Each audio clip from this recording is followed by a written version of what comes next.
vocero o el director de la Asociación Civil Equilátero, que es una asociación civil que ha estado muy preocupada por la realidad de la comunidad de Cantagallo, la comunidad Shipibo Conibo que se encuentra ahí en el RIMAC, y nos contaba la verdad una serie de detalles que grafican el drama que están pasando estos compatriotas nuestros. 476 casos positivos, no tienen agua potable, no se les ha repartido mascarillas y nos quedamos muy preocupados. Así que ahora, retomando ese tema, hemos contactado a la viceministra Ángela Acevedo, viceministra de Interculturalidad del Ministerio de Cultura, para ver qué planes tienen en el ministerio respecto de esta comunidad. ¿Cómo está, viceministra? Muy buenas tardes. Sí, buenas tardes. Buenas tardes, muchísimas gracias por la invitación. Bueno, el tema ya está planteado. ¿Qué es lo que se va a hacer desde el Ministerio de Cultura en beneficio de la comunidad Shipibo Conibo de Cantagallo? Sí, muchísimas gracias. Bueno, lo primero que tendríamos que señalar que la comunidad Shipibo Conibo de Cantagallo es una comunidad que de aproximadamente 400 familias, ¿no? Tuvo un incremento en las últimas semanas por un grupo de chipibos que vino de otra zona del Perú y que se asentó en la comunidad en la zona en estos días de cuarentena.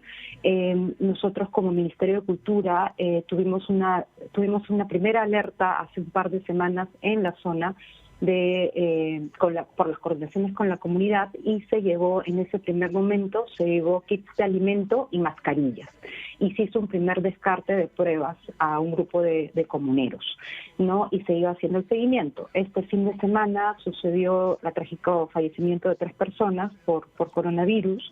Una persona acababa de llegar de otra zona, estaba previamente en Cusco, ¿no? Y el día lunes nosotros nos aproximamos a la misma comunidad a hablar con la dirigencia para preparar el ingreso que se hizo el martes. El martes se ingresa con la ministra de Cultura y con la doctora Pilar Macetti, se hacen las pruebas, sale el resultado de 476 personas infectadas con coronavirus. Desde esa fecha estamos teniendo presencia permanente en la comunidad con el Ministerio de Salud, con la DIRIS Norte. El día de ayer, el día de hoy día, ha habido un equipo de la DIRIS, de lo que es el sector salud, para hacer el monitoreo y el control de los casos que se han dado, para dar la información, para dar los medicamentos.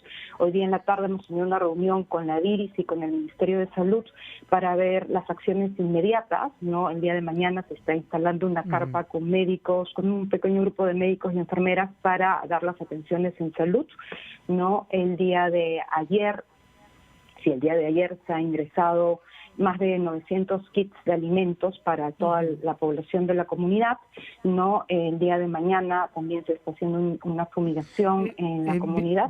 Viceministra, y por ejemplo, el tema del agua potable, que es el recurso fundamental, se lo pregunto porque el comunicado de CEAPAL es de verdad penoso, ¿no? Son 3 puntos. En el segundo se dice, indicamos que existen temas internos en dicha asociación, refiriéndose a la comunidad, los cuales son ajenos a nuestra administración. Le preguntaría a usted cuáles son esos temas. Y garantizamos a nuestros usuarios que el servicio de agua potable y alcantarillado seguirá brindándose. Pero lo cierto es que hoy nuestros compatriotas Shipibo Conibo que radican ahí no tienen acceso al servicio. Lo que pasa es que, si ustedes recuerdan, hace ya algunos años la comunidad sufrió un incendio, ¿no? Que hizo que se trabajara desde la municipalidad y el Ministerio de Vivienda para ver la reubicación de esta población. Y de hecho eso es lo que tenemos que ver en adelante, ver cómo se ve el tema de reubicación, asegurar todos los servicios básicos. La misma comunidad pidió que se le asignara, se ha coordinado por mucho tiempo con la municipalidad y con el Ministerio de Vivienda para ver dónde se asentaba esta población y para asegurar todos los servicios básicos necesarios. Mientras tanto, lo que estamos coordinando con la dirigencia es tener, y se ha asegurado ya hace varias semanas, el abastecimiento a través de lo que son los camiones de agua potable, ¿no? Se está llevando tanto en la mañana como en la tarde, se ha asegurado eso para tener el abastecimiento de agua, porque es un abastecimiento de agua momentáneo. Y lo cierto es que una urgencia después de salir de esa situación de emergencia es asegurar la vivienda a esta población, ¿no? Que tiene un tiempo ya asentada. Sí, muchos años, sin duda. Muchos años han sido relegados por diferentes administraciones. Quería preguntarle yo, viceministra, si también se está monitoreando el acceso a la educación remota de los menores de edad de esta comunidad. Sí, eso lo estamos coordinando con la dirigencia desde el equipo de cultura para ver cómo están accediendo a la educación y asegurar las condiciones necesarias que tengan en esta situación de emergencia, ¿no? Y tener la garantía de que puedan acceder los estudiantes a esta educación. Sí, si me permite, viceministra, iniciamos el programa hablando sobre la problemática de las comunidades indígenas en las zonas fronterizas de Loreto y ayer también con sobre la situación que están teniendo las comunidades en Ucayali. Se sabía desde un inicio que estas poblaciones iban a ser muy vulnerables ante la llegada del nuevo coronavirus. ¿Qué se ha hecho hasta el momento por ellos? Sí, la situación de vulnerabilidad de los pueblos indígenas es algo que se tenía identificado. Esta vulnerabilidad, especialmente de zonas amazónicas, tiene que ver con problemas estructurales que tenemos también como país, ¿no? Por ejemplo, en Loreto tú tienes que una comunidad en promedio está a 7 horas de un centro urbano, ¿no? Eso hace que sea mucho más complicado, por ejemplo, los tratamientos de salud y las emergencias que se tengan que hacer. Desde el inicio de la cuarentena hemos venido trabajando para brindar las medidas necesarias en relación a esta población. Desde el Ministerio de Cultura, lo primero que se hizo, porque era lo más urgente, era brindar información adecuada y culturalmente pertinente para la población indígena. La población indígena, los pueblos indígenas son 55, 48 lenguas distintas, ¿no? Y es distinta la información que podamos tener o manejar nosotros en Lima para las medidas, para la cuarentena, que la que puedas vivir en una comunidad. Entonces se trabajó contenido especial con más de 30 lenguas indígenas, contenido dirigido a las comunidades nativas y a las comunidades campesinas para que puedan afrontar y tener información cierta y real sobre el coronavirus. Seguido a ello, hemos ya unas semana, ya hace algunos días, hemos emitido un decreto legislativo que establece una estrategia de intervención para los pueblos indígenas, estrategia que cuenta con los ejes, con las acciones concretas y con una serie de medidas a implementarse. ¿Y dónde se traba, y dónde es que se traba entonces el canal de ayuda? Porque si ya está definida la estrategia y si están dados los decretos supremos, ¿quiénes son?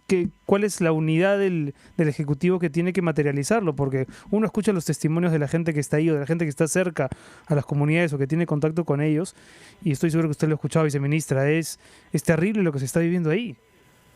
Sí, no, nosotros no solo lo escuchamos, tenemos grupos de coordinación específicos con las organizaciones indígenas, ¿no?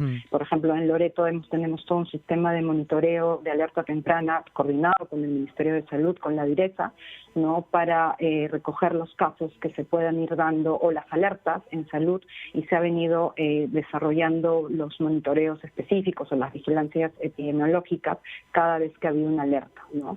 La misma DIRESA de Loreto, el representante de la DIRESA, hemos hablado con él también y también siente que no tiene recursos. Él dice que ha llegado al puesto hace pocos días, que está tratando de ejecutar un plan, pero que necesitan del apoyo, por ejemplo, de las Fuerzas Armadas para poder llegar a lugares tan lejanos como Trompeteros, ¿no? En donde se necesita un puente aéreo. ¿Está el Ministerio de Cultura coordinando con estas instituciones para que la ayuda sea efectiva? Sí, por supuesto. Esto se discute en Consejo de Ministros y se ven las intervenciones específicas, ¿no? En Loreto se está viendo cómo apoyar y acompañar y brindar todo el apoyo necesario al propio gobierno regional para brindar las medidas urgentes, ¿no? Que pueden ser desde puentes aéreos, abastecimientos específicos. Nosotros como ministerio hemos acompañado y ayudado a un grupo de indígenas varados en Quitos, brindándoles alimentos y seguridad en ese sentido, y se están viendo las medidas. Todo es para ayer, ¿no? Efectivamente todo esto es para ayer y todo esto es urgente, y es una situación que debemos atender con toda la rapidez posible y con toda la sensibilidad del caso, ¿no? Y eso se está haciendo, es trabajar para los pueblos indígenas es un trabajo además multisectorial, ¿no? Y en articulación con los gobiernos regionales, no es un trabajo de un solo sector o de un solo gobierno regional. Y además el reto más grande es que también se tiene que trabajar de manera coordinada con las propias organizaciones indígenas, ¿no? Y con sus representantes, porque si no la intervención tendría una pierna, como una mesa coja, ¿no? La intervención es desde el gobierno nacional, con los gobiernos regionales y con los representantes de los pueblos indígenas. Muy bien, viceministra, muchísimas gracias, viceministra Acevedo, por estar con nosotros hablando de este tema, que lo retomaremos en el próximo bloque para ver ya con las autoridades de Lima directamente cómo es que se va a gestionar. Muchas gracias. Muchas gracias.